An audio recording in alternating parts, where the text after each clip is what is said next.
അയ്യോ ഇതെന്തൊരു അടി അടിക്കുന്നത്? വണ്ടി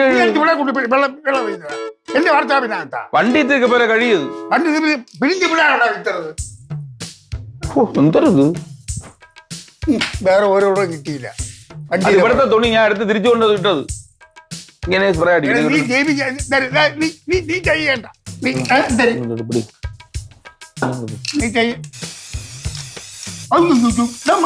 എന്തിനു മതി? ഇവിടുത്തെ ഭാഗത്ത് പോലെ അടിച്ചാ മതി. നീ ചുമ്മാ അടിച്ച് തീറ്റകളല്ലേ? തീർത്തളയല്ലേ? അപ്പൊ വേറെ വാങ്ങിക്കണം തീർത്താ. വേറെ നീ ചക്കര കൊണ്ടുവന്നിരിക്കണം. നീ ചെയ്യണ്ട പോ. ഇപ്പൊ മനസ്സിലായി. ഇതുകൊണ്ടാണ് ഞാൻ നിങ്ങളെ സഹായിക്കാൻ ഈ വർഷോപ്പ് ഞാൻ കയറാത്തത്. അയ്യേതാ കയ്യിൽ എത്ര അടിച്ചു എവിടെയല്ലോ അടിച്ച് കയറ്റി വെച്ച് എന്റെ കയ്യിലായില്ലല്ലോ. യഥാർത്ഥ പണിക്കാര് പറയുമ്പോൾ കയ്യിലാവില്ല അത്. അല്ലേ ഇതെന്തൊരു സെറ്റപ്പ്. കൊള്ളാവോ? നീ നല്ല സിനിമ നടിയെ പോലെ ഇരിക്കുന്നു. Very nice. കളിയാക്കിയാണ് സത്യമായിട്ട് പറയാം. കളിയാക്കിയല്ല, സത്യമായിട്ട് പറഞ്ഞു.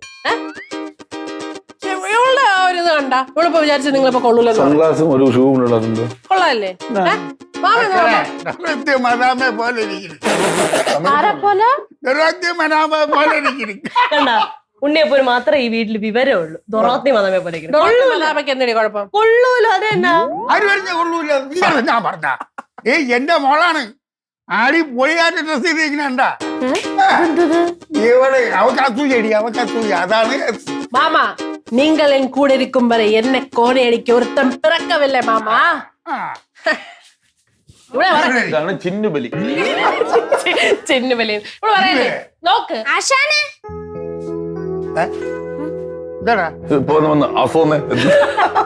ചേട്ടാ അവനെ സൂക്ഷിച്ചു നോക്ക്. അവളെ എന്തിനാ നിനക്ക് ഇന്നൊരു വൃത്തിയൊക്കെ വ്യക്തമൊക്കെ വേണ്ടിയിരിക്കണേ?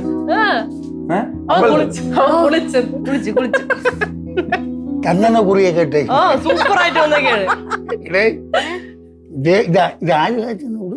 അമ്മ അവനെ ഇവിടെ പോവാൻ അവന്റെ അമ്മ ഉണ്ട്, എനിക്കും ഉണ്ട്. ഒരച്ഛൻ 10 വയസ്സുവരെ കർച്ചി പോവാൻ ചെന്നിട്ട് വർഷങ്ങളായി. നോക്ക് പോലും ഈ വയസ്സായ കാലത്ത് നിനക്ക് ഞാൻ ഉടുപ്പും മാറ്റം നടക്കണേ. നീയാണ് എനിക്ക് മാറ്റി തരാനുള്ളത്. എത്ര വിവരമുണ്ട് ഇനി. ഞാൻ അവനെ ഉടുപ്പ് മാറ്റി കൊടുക്കാം വയസ്സായ കാലത്ത്. ഒരു തന്ത ഉടുപ്പ് മോൻ ഉടുപ്പ് വയ്ക്കണ വിവരമില്ലാത്തോണ്ട് സ്റ്റേറ്റ്മെന്റ് ഡയലോഗ് അടിച്ചു വിട്. വാഴ വാഴ അത് തന്നെ ഇവന് ഒരു വാഴ വെച്ചാത്തില്ല. എന്റെ ഭാര്യയും ഭാര്യയുടെ അമ്മായിച്ചനുണ്ട്. കൊള്ളാമോ? മാമന്റെ സൈഡേ ഞാൻ നിക്കോളൂ ഈ വീട്ടില് കേട്ടോ. അതേതാണ് ആ സൈഡ്? ഈ സൈഡ് ഇടത്തെ സൈഡ് അല്ല വലത്തെ സൈഡ്. നിനക്കെന്തേ ടീഷർട്ട് കൊണ്ട് ഊരിട്. അച്ഛാ കൊണ്ട് ടീഷർട്ട് എന്റെ ടീഷർട്ട് കൊണ്ട് ഊരിട്. നാളെ ഇല്ലാതെ നിന്റെ ഭാര്യ നിന്റെ ഷെയ്റ്റ് എന്താ ചൊറിയല്ലേ? ഞാൻ ചൊറിയല്ലേ? ഇവള് മറ്റേ ശൃംഗാരി. ഇവര് രണ്ടുപേരും കൂടെ ബോൾത്തി സിന്ദഗി. അതൊക്കെ അവിടെ പോട്ട് ഞാൻ പോണം. നടത്തരുത്, ഞാൻ പോണം. അയ്യേ പിന്നെ പോണം. ചുമ്മാ ഇരിക്കുവാ. എന്റെ പൊന്നെ പോവാന്നാ.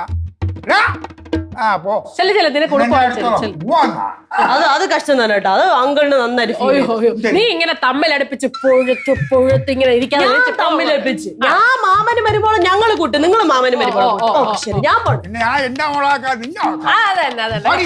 കൂടെ മാമ.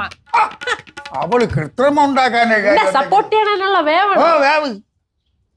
ആശാനെ ഇന്നത്തെ ദിവസത്തിന്റെ പ്രത്യേകത എന്താണെന്നറിയാവോ? ഞാൻ മറന്നുപോയില്ല, എനിക്ക് ഓർമ്മയുണ്ട്. നീ പറഞ്ഞതല്ല.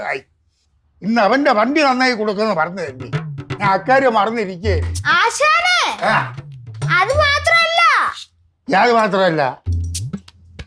മാത്രമല്ല അല്ല ഇന്ന് മറ്റേന്തര് അല്ല ഇന്ന് ഹാപ്പി കപ്പിക്കാരൊക്കെ കപ്പിക്കാർ മാറ്റിക്കറിയാം. കപ്പിക്കാരല്ലേ മാറ്റോണ്ട് വരാം. അല്ല പിന്നെ മാറ്റോണ്ട് വരാറാ. അപ്പൊ ആശാനും എന്റെ ബർത്ത്ഡേന്റെ കാര്യം മറന്നു.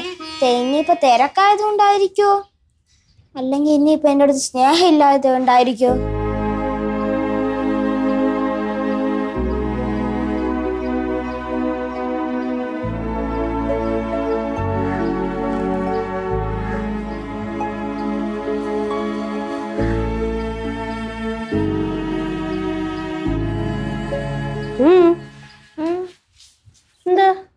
ഇരിക്കണേ? വെറുതെ. വെറുതെയാ? ആ വെറുതെ ഒന്നുമില്ല, മൊത്തത്തിൽ ഒരു മ്ലാനത ഉണ്ടല്ലോ. എന്താ കാര്യം? ഒന്നുമില്ല ചേച്ചി. എടാ പറയടാ. ശരിക്കൊന്നുമില്ല. എന്തോ ഉണ്ട്, ഇല്ലെങ്കിൽ നിന്റെ 100 കൂട്ടം തർക്കുത്തരം വരേണ്ട സമയം കഴിയും. കാര്യം പറ. നമ്മൾ ഇഷ്ടപ്പെടുന്നവർക്ക് നമ്മളെ ഇഷ്ടമല്ലെങ്കിൽ നമുക്ക് വിഷമാവൂലേ ചേച്ചി? സാഹിത്യമാണല്ലോ രാവിലെ തന്നെ. ഇതൊക്കെ എവിടെ നിന്ന് പഠിക്കണേ? ചേച്ചി ഞാൻ പഠിച്ചില്ല ചേച്ചി, പറയേണ്ട സാഹചര്യം വരുമ്പോ ഞാൻ പറഞ്ഞു പോകുന്നതാ. മക്കളെ ശങ്കര, നീ മനസ്സിലാക്കേണ്ട ഒരു കാര്യമുണ്ട്. എന്ത്? ഈ സ്നേഹം എന്ന് പറയുന്നത് ലോകത്തിലെ ഏറ്റവും വലിയ വിലപ്പെട്ട ഒന്നാണ്. ആ ഒരുപാട് സ്നേഹിക്കാൻ ആൾക്കാരുണ്ടെങ്കിൽ ആ ആളായിരിക്കും ഈ ലോകത്തിലെ ഏറ്റവും വലിയ ലക്കിയസ്റ്റ് ആയിട്ടുള്ള പേഴ്സൺ. അറിയോ ചേച്ചി, ഞാൻ ഒന്ന് വിഷമം പറഞ്ഞെന്നും പറഞ്ഞ് ഇവിടെ മനസ്സിലാവാത്ത രീതിയിൽ എന്താ ചേച്ചി പറയണ? എടാ, നിനക്ക് ഇതൊന്നും മനസ്സിലാവാനുള്ള പ്രായമായില്ല. ഇതൊക്കെ വലിയ വലിയ പോയിന്റ്സ് ആണ്, മനസ്സിലായോ? ഞാൻ എത്ര വലുതാകുമ്പോ മനസ്സിലാവും? നീ എന്റെ എത്ര വലുതാകുമ്പോ നിനക്ക് മനസ്സിലാവും.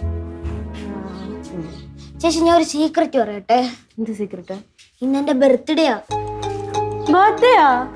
Happy birthday Shankara. Thank you ചേച്ചി. ഷെടാ, എന്നിട്ട് ഒന്നും ചെലവൊന്നും ഇല്ലയോ? ഇവിടെ ആരാന്ന് ഓർത്തില്ലേ? ഇല്ല ചേച്ചി. ഓർത്തില്ലേ? ഇല്ല, ഞാൻ ഇവിടെ ആരും വിഷ് ചെയ്തില്ല, ഒന്നും ചെയ്തില്ല. അങ്ങനെ വരാൻ വഴിയില്ലല്ലോ. എടാ, അവര് വിഷ് ചെയ്തില്ലെങ്കിൽ നീ അങ്ങോട്ട് പറയണം, ഓർമ്മിപ്പിക്കാതെന്ത്? അയ്യേ, അതൊക്കെ മോശമല്ലേ ചേച്ചി? എന്ത് മോശം? എടാ, എന്റെ ബർത്ത്ഡേ ആരെങ്കിലും മറന്നുണ്ടല്ലോ, ഞാൻ ചെന്നിട്ട് തലയ്ക്ക് ഒരു അടിയും കൊടുത്തത് ഇന്ന് എന്റെ ബർത്ത്ഡേ ആണ്, എന്ത് വിഷ് ചെയ്യത്തേന്ന് പറഞ്ഞപ്പോ ചോദിക്കും. ഇവിടെ എനിക്ക് ഗിഫ്റ്റ് വേണോ ഞാൻ പറയും ചെയ്യും. അതാണ് ഞാൻ. എടാ, എന്താ അയ്യെന്നൊന്നും വിചാരിക്കേണ്ട ആവശ്യമൊന്നുമില്ല. എടാ, നമ്മുടെ ബർത്ത്ഡേക്ക് നമുക്ക് ഗിഫ്റ്റ് കിട്ടാ, നമുക്ക് വിഷ് കിട്ടാന്നൊക്കെ ഉള്ളത് നമ്മുടെ മൗലിക അവകാശമാണ്. അത് നമുക്ക് തന്നില്ലെങ്കിൽ നമ്മൾ ചോദിച്ചു പഠിക്കണം. എങ്കിൽ ഞാൻ ഇപ്പൊ പോയി വാങ്ങിക്കട്ടെ. വിഷു പറഞ്ഞു, എന്റെ ബർത്ത്ഡേ ആണെന്ന് പറഞ്ഞു വിഷു വാങ്ങിച്ചിട്ടു. ഇപ്പൊ മേടിക്കണ്ട. ഇപ്പൊ നീ ഇവിടെ ഇരിക്കെ, ഇപ്പൊ മേടിക്കണ്ട. അതെന്ത്? കുറച്ച് കഴിഞ്ഞിട്ട് പോയി മേടിക്കാം, അതായിരിക്കും നല്ലത്. അത് പിന്നെ എടാ, ഈ വീട്ടിലെ എന്നെയും കൂടെ കൂട്ടി ഒരു 5 പേരുണ്ട്. ഞാൻ നിന്റെ ബർത്ത്ഡേ ഓർത്തില്ല, ഓക്കെ, എനിക്ക് നിന്നെ അറിഞ്ഞുകൂടാ, എന്റെ ബർത്ത്ഡേ ഒന്നും എനിക്ക് അറിഞ്ഞുകൂടാ, ഫോട്ടോന്ന് വെക്കാം. പക്ഷെ അതുപോലെയല്ലോ ബാക്കി 4 പേര്. അവര് നിന്നെ പണ്ട് മുതലേ കാണുന്നതാണ്. പ്രത്യേകിച്ച് ഉണ്ണിയപ്പൂ നിന്റെ ആശാനല്ലേ, നിന്നെ ഭയങ്കര കാര്യമാണ്, സ്നേഹമാണെന്നൊക്കെ അല്ലേ നീ പറയണേ. ഉണ്ണിയപ്പൂ ബർത്ത്ഡേ ഓർത്തില്ലെന്ന് വെച്ചാ? ചേച്ചി, അവരൊക്കെ നല്ല തിരക്കുള്ള ആൾക്കാരല്ലേ ചേച്ചി? അവര് തിരക്ക്. എടാ, വീട്ടിൽ ചൊറിയും കുത്തിയിരിക്കുന്നവർക്ക് എന്ത് തിരക്കാ? ഓരോന്ന് പറഞ്ഞു വിഷമിപ്പിക്കാതെ ചേച്ചി. വിഷമിപ്പിച്ചല്ല, നീ വിഷമിക്കണ്ട. പക്ഷെ എന്നാലും ഞാൻ പറഞ്ഞതേ ഉള്ളൂ. എന്നാലും അവർ ഓർത്തില്ലെന്ന് പറഞ്ഞാൽ ഭയങ്കര മോശമാണ്. എന്റെ ബർത്ത്ഡേക്ക് അവർ ഓർക്കാതിരിക്കണം, ഞാൻ നല്ല വൃത്തിയെ കൊടുക്കും. അത് നമുക്ക് സഹിക്കാൻ പറ്റില്ലടാ ശങ്കര, അല്ലേ? പക്ഷെ എന്നാലും നീ വിഷമിക്കണം.